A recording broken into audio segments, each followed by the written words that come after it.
ورحمۃ اللہ وبرکاتہ نحمدہ و نصلی علی رسولہ الکریم۔ الحمدللہ آپ کے سامنے علماء کرام نے بہت ساری باتیں آپ کے سامنے پیش کی ہے، جیسا کہ عمر ملاحی صاحب نے بھی باتیں آپ کے سامنے پیش کی، اور عبدالعزیز لاہجی صاحب نے بھی، اور ہمارے بڑی مسجد کے خطیب حامد قریشی صاحب نے بھی بہت ساری باتیں آپ کے سامنے پیش کی ہے۔ یعنی ایک مسئلہ تو ہمارے مفتی صاحب نے یہ اٹھایا کہ دارالقضاء اس نام سے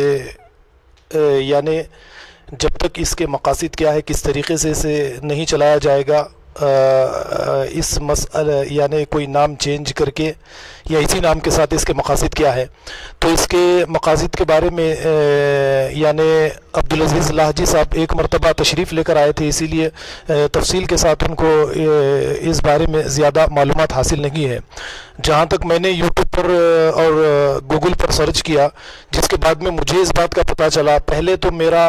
اس مسئلے میں جیسے ہماری بستی میں جو حالات پیش آئے تھے، اس کے بعد میں نے حلف الفضول کے نام سے ایک وائس کلپ بھی آپ کے سامنے شیئر کی تھی، وہ یعنی بہت سارے لوگوں نے اسے سنا ہے۔ پھر اس کے بعد میں جب میں زیادہ اس کے پیچھے جب میں لگنے کے بعد میں مجھے دارالقضاء یہ مسلم پرسنل لاء سے جڑ کر یہ کام کاج ہندوستان کے مختلف علاقوں میں ریاستوں کے اندر یہ کام جاری ہے، تو اگر ہم اسے حکومت کے دائرے میں رہتے ہوئے اگر ہم دارالقضاء بارکس کا اسے نام دیں گے، اگر اس کے اندر کچھ غلط ہے تو آپ اسے صحیح کر سکتے ہیں۔ اور پھر یہ دیکھیے کہ اس سے پہلے میرے ایک دوست، میں نام تو آپ کو نہیں بتا سکتا، نام بتاؤں گا تو آپ اچھی طرح سے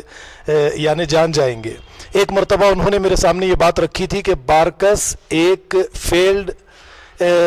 سوسائٹی ہے کہا تھا انہوں نے، تو اس موقع پر میں نے اپنے دوست کے سامنے یہ بات رکھی تھی، جس سوسائٹی کے اندر کئی فکری تحریکیں موجود ہو، کئی فکری تحریکیں جس سوسائٹی کے اندر موجود ہو، وہ سوسائٹی فیل نہیں ہو سکتی، وہ سوسائٹی اپنے مقصد کو ایک نہ ایک دن حاصل کر کے رہے گی۔ اب آپ دیکھیے جس طریقے سے ہمارے سامنے علامہ اقبال رحمۃ اللہ علیہ یا اس طریقے سے ہمارے پچھلے اسلاف ہمارے بزرگان دین گزرے ہیں، ان کے یعنی ان کی کچھ فکر تھی، اور اسی فکر کو لے کر آپ دیکھیں گے مسلم دنیا کے اندر انہوں نے ایک انقلاب برپا کر دیا ہے۔ تو اس طریقے سے آپ غور کیجئے کہ ہماری اپنی بستی کا، میں تو یہ کہوں گا کہ ہر ایک فرد، ہر ایک نوجوان ایک فکر کے ساتھ یہاں پر بڑا ہوتا ہے۔ جیسے ہمارے بزرگان دین، ہمارے اسلاف نے جو بنیادیں یعنی سبیل الخیر کے نام سے رکھی ہے، یا اس طریقے سے جو بھی انہوں نے بنیادیں ہماری بستی کے اندر رکھی ہیں، یہ ایک ان کی فکر کا نتیجہ ہے کہ اسی کو لے کر بہت ساری فکری تحریکیں ہماری بستی کے اندر دن بدن اضافہ ہوتی چلی جا رہی ہے۔ اور پھر آپ اچھی طرح سے جانتے ہیں کہ ایک تھیوری ہے، جب تک اسے ہم پریکٹیکل میں لے کر نہیں آئیں گے، اس کے نتائج بھی ہمارے سامنے آ نہیں سکتے۔ تو یہ دارالقضاء بھی اگر ہم اسے اسی طریقے سے ایک تھیوری کی شکل میں اگر ہم رکھ دیں گے، اسے پریکٹیکل اس کی پریکٹس نہیں کریں گے، تو اس کے نتائج بھی ہمارے سامنے نہیں آئیں گے۔ اور جیسے جیسے اس کے نتائج ہمارے سامنے اچھی شکل میں آئیں یا اس کے نتائج ہمارے سامنے بری شکل میں آئیں، تو اس کے حساب سے ہم لائے عمل کو ہم آگے کی طرف لے جا سکتے ہیں۔ یعنی جو بھی دستور، جو بھی ہم قانون بنائیں گے، اس کے اندر ہم ترمیم کریں گے، یعنی وقت کے حساب سے اس کے اندر ہم ترمیمات کرتے ہوئے اسے آگے پیچھے کر سکتے ہیں۔ اس کی گنجائش، اگر میں غلط ہوں تو علماء اس کے اندر مجھے صحیح کر سکتے ہیں۔ تو آپ یہ دیکھیے کہ یعنی ہماری اس بستی کے اندر، جیسا آپ نظر ڈالیں گے تو سامنے بڑے میدان میں آپ کو کئی نوجوان لڑکے کھیل کود کے اندر مصروف نظر آئیں گے۔ میں جہاں تک جانتا ہوں،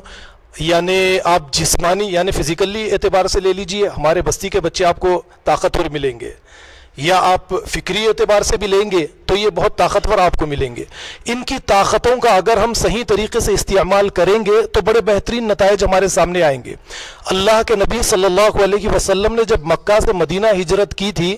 اور مدینہ جاتے ہی جو ایک انقلاب برپا ہو گیا تھا میثاق مدینہ کے نام سے، میثاق مدینہ، یا پھر اسی طریقے سے جو مشرکین وہاں پر رہتے یا یہودی وہاں پر رہتے، جو عیسائی وہاں پر رہتے، میثاق مدینہ کے نام سے ان سے ایک عہد لے لیا گیا اور ایک ریاست مدینہ وہاں پر قائم کر دی گئی تھی۔ اگر اس طریقے سے یعنی آسانی کے ساتھ یہ کام نہیں ہوا، بلکہ اس کام کے لیے اللہ کے نبی صلی اللہ علیہ وسلم اور آپ کے وہ کمپینین، وہ صحابہ جنہوں نے آپ کے ساتھ غاروں میں، اندھیرے میں، دن میں، اجالے میں، دھوپ میں جو 3-4 سال محنت کی تھی، جو مدینہ سے حج کرنے کے لیے آتے ان کو لے کر غاروں میں بیٹھ جانا، کسی کے مکان میں بیٹھ جانا، ان کی ذہن سازی کرنا، ان کو فکری اعتبار سے ان کو تیار کرنا۔ اب اسی طریقے سے ہم اگر کچھ جیسا کہ ہماری یہ کتنی 10-11 سوسائٹیوں نے ایک اتحاد کیا ہے، اب یعنی ایک اتحاد کی جب بات آئی تو ایک بات مجھے یاد آئی، مسلم دنیا سے عیسائی دنیا، یہودی دنیا بڑی خوف میں تھی، اور اس کے بعد میں انہوں نے دیکھا کہ ہم مسلم دنیا سے کبھی مقابلہ نہیں کر سکتے، مقابلہ کریں گے تو ہار ہو جائے گی۔ انہوں نے اس کے لیے کیا کیا؟ UNO قائم کی، اور پھر اس کے بعد میں ایک نیٹو تیار کر دی۔ اب آپ دیکھیے، ایک تو UNO انہوں نے بنا لیا، یونائٹڈ نیشنز آرگنائزیشنز، پھر ایک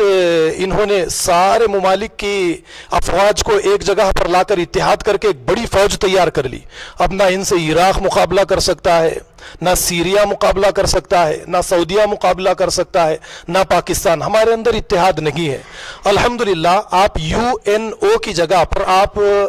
UBO کا ہم نے ہماری اس بستی کے اندر، سوسائٹی کے اندر مظاہرہ کیا ہے، تو یہ کوئی معمولی بات نہیں ہے۔ سارے سوسائٹیوں کو ہم نے ملا کر یونائٹڈ بارکس آرگنائزیشنز کا آپ نام دے دیجئے اسے۔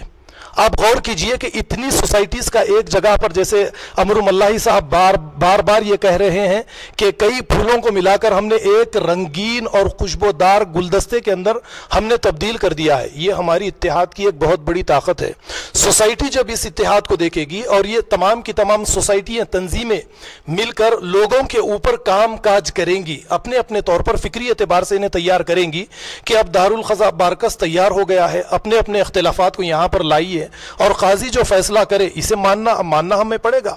دیکھیے، اگر نہیں مانیں گے تو اس میں ہمارا نقصان ہوگا۔ اب رہی یہ بات کہ دارالقضاء کو اس طریقے سے، جس طریقے سے اللہ کے نبی صلی اللہ علیہ وسلم نے آج سے 1400 سال پہلے چلایا ہے، یقیناً ہم اس طریقے سے نہیں کر سکتے، لیکن اس کے لیے بھی اللہ کے نبی صلی اللہ علیہ وسلم کی ذات میں، صحابہ کی ذات میں ہمیں نمونہ مکہ کی سرزمین کا ملتا ہے۔ تو اس کے لیے دیکھیے، ہم اتباع کا ایک طریقہ اختیار کریں گے۔ آپ اسے باطنی خلافت کہہ لیجئے۔ باطنی خلافت سے میری مراد قرآن اتباع کا ہمارے سامنے راستہ رکھتا ہے۔ اب آپ اتباع کو لے لیجئے۔ اتباع کیا ہے؟ ایک آپ بکری کے بچے کو دیکھیے یا گائے کے بچے کو دیکھیے، جب یہ پیدا ہوتا ہے تو اسے اپنی ماں کی ضرورت ہے، یہ ماں کے قدم بقدم پیچھے چلتا ہے، بکری کا بچہ پیچھے چلتا ہے، اس کی ضرورت ماں سے اپنی غذا حاصل کرنا ہے، اپنی غذا کو حاصل کرنا ہے۔ تو اتباع جو قرآن یعنی اتبعوا ما انزل الیکم یہ کہتا ہے، یا دوسری آیات میں بہت سارے مقامات پر کہتا ہے، تو اب یہاں پر ہمارے لیے یہ ضروری ہے کہ ہم باطنی خلافت سے میری مراد ہم اتباع کا راستہ اختیار کریں گے، کہ ہم کتاب و سنت کے پیچھے پیچھے چلنے والے ہم بنیں گے۔ اس طریقے سے اگر ہم یہ راستہ ہم اختیار کریں گے تو ہمارے بہت سارے مسائل حل ہوں گے۔ قرآن خود ہمارے سامنے کہتا ہے، یا ایھا الذین آمنوا اطیعوا اللہ واطیعوا الرسول واولی الامر منکم فان تنازعتم فی شیء فردوہ الی اللہ والرسول۔ اللہ کی اطاعت کرو، اس کے رسول کی اطاعت کرو، اولی الامر کی اطاعت کرو۔ اب یہاں پر اولی الامر سے مراد، اب علماء کرام ہمارے سامنے بہت ساری رائے پیش کرتے ہیں، باتیں رکھتے ہیں۔ اب یہاں پر آپ قاضی کو بھی لے سکتے ہیں، علماء کو بھی لے سکتے ہیں، یا کسی مسئلے کی تہ میں جا کے استنباط کرنے والوں کو بھی ہم اپنے سامنے رکھ سکتے ہیں۔ تو یہ طریقہ اگر ہم اختیار کریں گے تو دیکھیے کئی سارے مسائل، اب جیسے اللہ کے نبی صلی اللہ علیہ وسلم ایک نعرہ، ایک کلمہ لے کر کوہ صفا پر چڑھے تھے، لا الہ الا اللہ تفلحوا، اس نعرے کے ساتھ اللہ کے نبی چڑھے۔ اور اس کے بعد میں آپ دیکھیے، جب اللہ کے نبی نے دعوت اور تبلیغ کا سلسلہ شروع کیا تو آپ کے سامنے دو بڑی طاقتیں، ایک طاقت آپ روم تھی، دوسری طاقت ایران کی آپ کے سامنے تھی، قیصر کسریٰ آپ کے سامنے تھے۔ اور اس موقع پر جب اللہ کے نبی سے، ایک تو مکہ کے اندر سرمایہ دارانہ نظام، اس موقع پر اللہ کے نبی صلی اللہ علیہ وسلم کا سامنے آنا اور سامنے آ کر یعنی اس نظام کو پیش کرنا، اللہ کی دعوت کو لوگوں کے سامنے پیش کرنا، آپ یقین مانیے کہ اس وقت میں بھی کئی ایسے افراد تھے جو خودکشی کرنے کے لیے تیار تھے، جو قرض ایک دوسرے کے یعنی قرضوں کے تلے، یا ایک ایسا نظام تھا جس کے ذریعے لوگ تباہی و بربادی کی طرف جا رہے تھے. اب ایسے وقت میں کیا ہوا، خودکشی کرنے والوں نے اپنے پیروں کو روک لیا کہ ایک ایسا بہترین نظام آنے والا ہے جس کے ذریعے ہمیں ہمارے حقوق ملیں گے. اور عورتوں کے اوپر ظلم ہوتا، اور یہ عورتیں بھی خودکشی کرنے کے بارے میں سوچ رہی تھی، لیکن انہوں نے بھی اپنے قدموں کو روک لیا کہ ایک ایسا بہترین نظام آئے گا جس کے ذریعے ہمیں انصاف ملے گا، شوہروں سے انصاف ملے گا، یعنی ظلم کے اس راستے کو ختم کیا جائے گا. تو مختصر میری کہنے کی بات یہ ہے کہ ہم نتائج کو دیکھ کر یعنی اپنے آنے والے جو بھی طریقہ ہے ہم اس کے اندر تبدیلی لا سکتے ہیں. الحمدللہ کام بڑا بہترین کام ہے. اس کے اندر ہو سکتا ہے کہ ہم یعنی مکمل طریقے سے، صحیح طریقے سے تو ہم کسی کام کا آغاز نہیں کر سکتے. جیسے جیسے ہمیں کام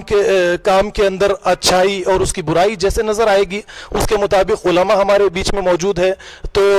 ان کے مشورے سے ہم اس کے اندر تبدیلی لانے کی کوشش کریں گے. یہ میری اپنی ذاتی رائے ہے، اس کے اندر اختلاف بھی کیا جا سکتا ہے. والسلام علیکم ورحمۃ اللہ وبرکاتہ.